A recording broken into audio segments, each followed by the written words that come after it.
Okay, I'll start. Hi. Welcome to Storytime with Srta Pikula. I hope that whether you're watching this now or later, that you're all doing very well. Happy last week of school. Oh my gosh, this year flew by. I can't even. I know I've said that before, but I can't even. I don't know where it went. Um, well, you're doing really well. And I'm gonna read a little bit more of Voyage of the Dawn Treader. Um, so last time we were reading, Eustace became a dragon, right? Because he was greedy and he wanted to take the dragon's treasure. And so because he had greedy, dragonish thoughts, he became a dragon. And he ate the other dragon, the dead one. That was kind of weird. And and then anyways, then he decided he can't talk. He can't speak English. He can understand English, but he can't speak English. And so he found the others. The others panicked. They were sitting there, they're like, "Where's Eustace?" And Lucy and Edmund and Caspian were trying to find him with the whole search party, and Drinian and everyone was trying to find him.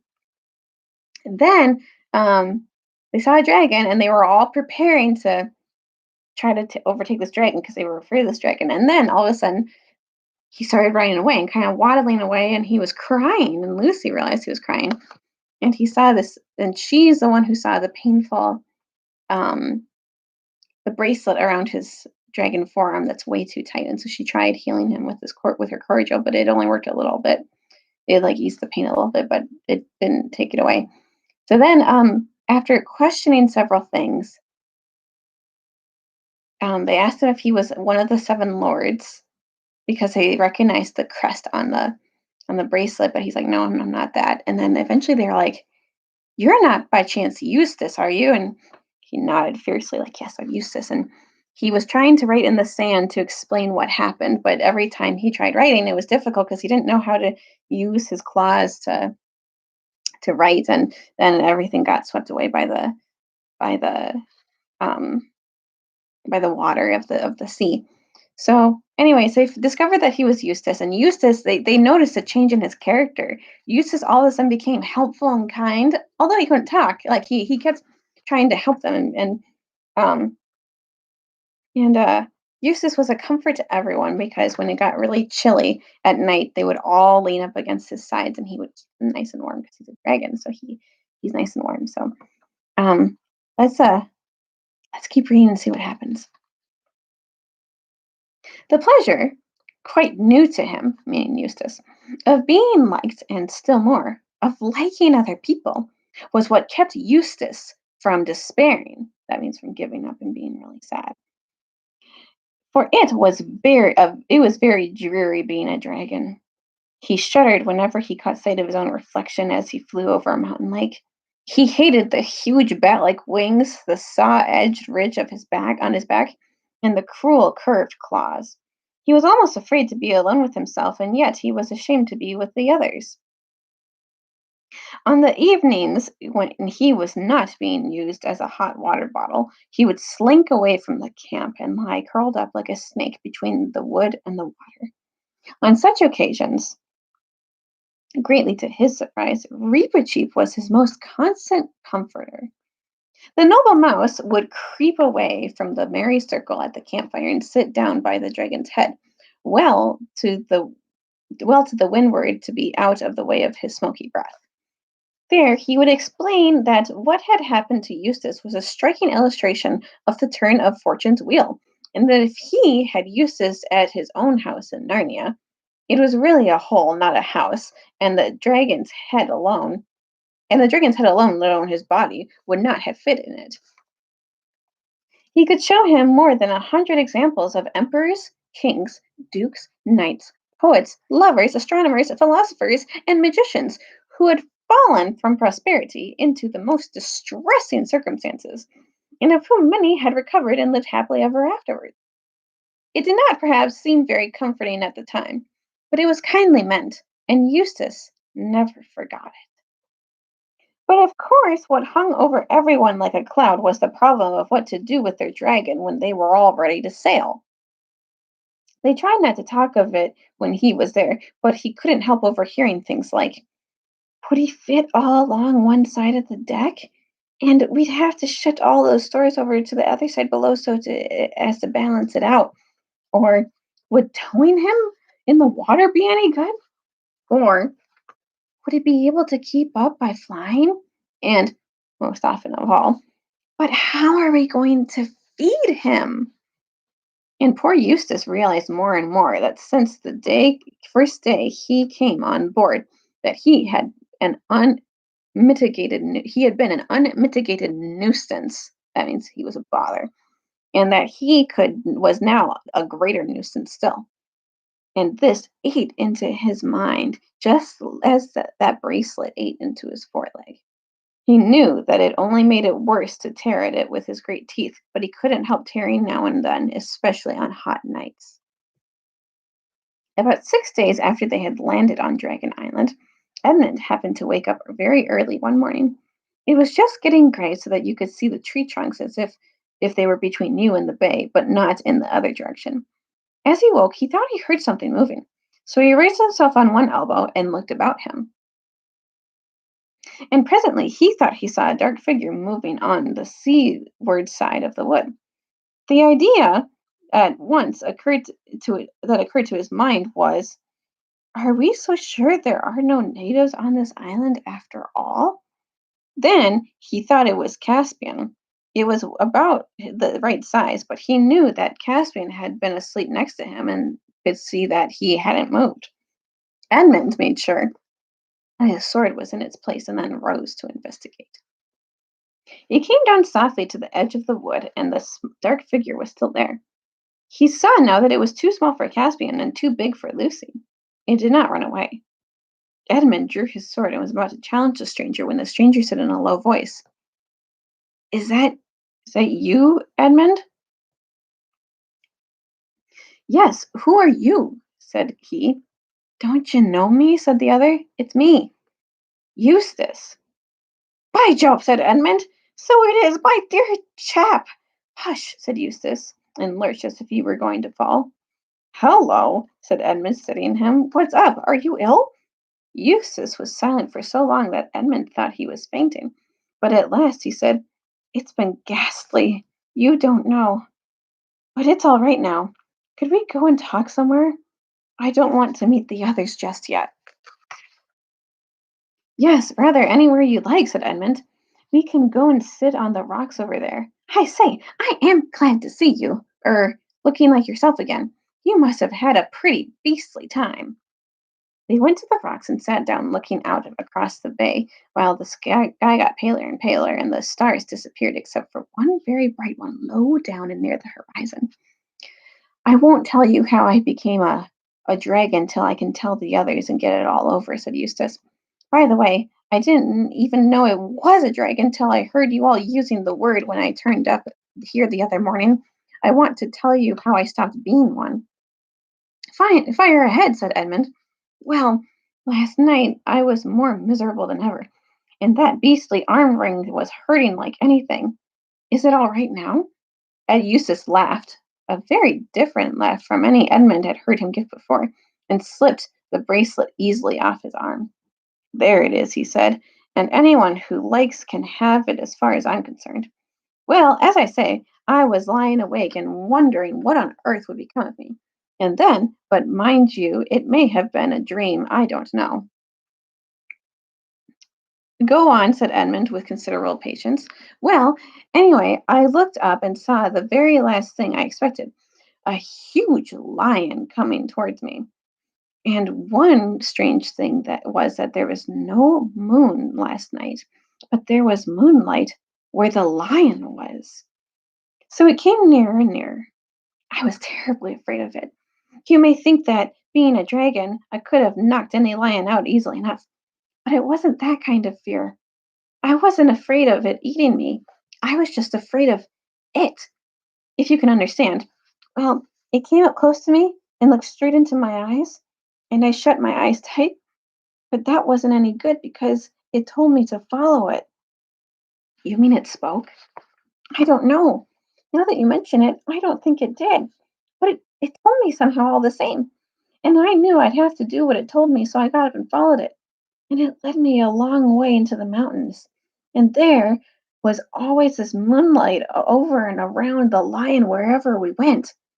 So at last we came to the top of the mountain of a mountain I'd never seen before. And on the top of this mountain, there was a garden, trees and fruit and everything. In the middle of it, there was a well. I knew it was a well because you could see the water bubbling up from the bottom of it, but it was a lot bigger than most wells, like a very big round bath with marble steps going down into it. The water was as clear as anything, and I thought if I could get it in there and bathe, it would ease the pain in my leg. But the lion told me I must undress first. Mind you, I don't know if he said any words out loud or not. I was just going to say that I couldn't undress because I hadn't any clothes on when I suddenly thought that dragons are snaky sort of things and snake can cast their skins. Oh, of course, I thought that's what the lion means. So I started scratching myself and my scales began coming off all over the place. And then I scratched a little deeper, and instead of just scales coming off here and there, my whole skin started peeling off beautifully, like it does after an illness, or if as if I was a banana. In a minute or two, I just stepped out of it. I could see it lying there beside me, looking rather nasty. It was a most lovely feeling. So I started to go down into the well for my bathe. But just as I was going to put my feet into the water, I looked down and saw that they were all hard and rough and wrinkly and scaly, just as they had been before.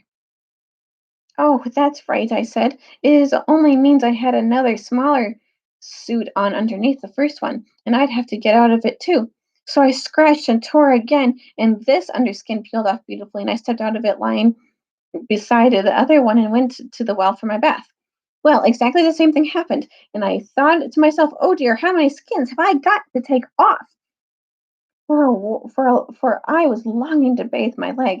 So I scratched away for the third time and got a third skin off, just like the other two, and stepped out of it. But as soon as I looked at myself in the water, I knew it'd been no good. Then the lion said, but I don't know if it actually spoke, "You will have to let me undress you." I was afraid of his claws, I can tell you, but I was pretty nearly desperate now. So I just lay flat on my back and let him do it. The very first tear he made was so deep that I thought it had gone right into my heart. And when he began pulling the skin off, it hurt worse than anything I ever felt. The only thing that made me able to bear it was just the pleasure of feeling the stuff peeled off. You know, if you've ever picked a scab on a sore place, it hurts like Billy O, but it is fun to see it come off. I know exactly what you mean, said Edmund. Well, he peeled the beastly stuff right off, just as I thought I'd done myself the other 3 times, only they hadn't hurt. And there it was, lying on the grass, only ever so much thicker, darker, and more knobby looking than the others had been. And there I was, smooth and soft as a peeled switch, and smaller than I had been. Then he got hold of me. I didn't like that much, for I was very tender underneath now, and I had no skin on, and threw me into the water. It smarted like anything, but only for a moment. After that, it became perfectly delicious, and as soon as I started swimming and splashing, I found that all the pain had gone away from my arm. And then I saw why. I turned into a boy again. You'd think me simply phony if I had told you how I felt about my own arms. I know that they've no muscle and are pretty moldy compared with Caspian's, but I'm so glad to see them. After a bit, the lion took me out and dressed me. Dressed you with his paws? Well, I don't remember that bit, but he did somehow or other in new clothes. The same I'd got on now, as a matter of fact. And then suddenly I was back here, which is what makes me think it must have been a dream. No, it wasn't a dream, said Edmund. Why not? Well, there are clothes for one thing, and you have been, well, undragoned for another. What do you think it was then? Asked Eustace. I think you've seen Aslan, said Edmund. Aslan, said Eustace. I've heard the name mentioned several times since we joined the John Treader, and I don't know what, I felt like I hated it. But I was hating everything then. And by the way, I'd really like to apologize. I'm afraid I've been pretty beastly and mean. That's all right, said Edmund.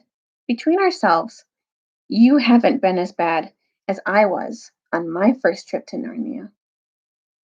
You were only kind of mean, but I was a traitor. Well, don't tell me about it then, said Eustace. But who is Aslan? Do you know him? Well, he knows me, said Edmund. He is the great lion, the son of the emperor beyond the sea, who saved me and saved Narnia. We've all seen him. Lucy sees him most often, and it may be Aslan's country that we are sailing to. Neither said anything for a while. The last bright star had vanished, and though they could not see the sunrise because of the mountains on their right, they knew it was going on because the sky above them and the bay before them turned the color of roses. Then some bird of the parrot kind screamed in the woods behind them, and they heard movements among the trees, and finally a blast on Caspian's horn. The camp was astir. Great was the rejoicing when Edmund and the restored Eustace walked into the breakfast circle around the campfire. And now, of course, everyone heard the earlier part of the story. People wondered whether the other dragon had killed the Lord Octesian several years ago, or whether Octesian himself had been the old dragon.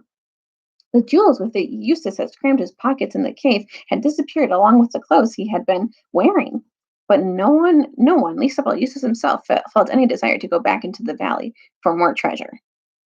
In a few days, now, the Dawn Treader, remasted, repainted, and well stored, was ready to sail. Before they embarked, Caspian had to be caused to be cut on a smooth cliff facing the bay. The words. So they're saying that he carved these words: Dragon Island, discovered by Caspian X, King of Narnia, etc., in the 4th year of his reign. Here, as we suppose, the Lord Octesian had his death. It would be nice and fairly true to say that from that time forth, Eustace was a different boy. To be strictly accurate, he began to be a different boy. He had relapses. There were still many days when he could be very tiresome and annoying, but most of those I shall not notice. The cure had begun. The Lord Octesian's arm ring had a curious fate. Eustace did not want it and offered it to Caspian, and Caspian offered it to Lucy. She did not care about having it. Very well, then, catch as catch can, said Caspian, and he flung it up into the air. This was when they were all standing looking at the inscription. Up went the ring, flashing in the sunlight, and caught and hung as neatly as a well-thrown quoit on a little projection or point on the rock. No one could climb up to get it from below, and no one could climb down to get it from above. And there, for all I know, it is still hanging, and it may hang till the world ends. And that's the end of the chapter. And we'll probably read one more chapter this year. And so the next chapter is called Chapter 8, Two Narrow Escapes. And thanks for joining, and I hope that you enjoyed it. And I hope that all of you have a great Monday, and we'll see you next time.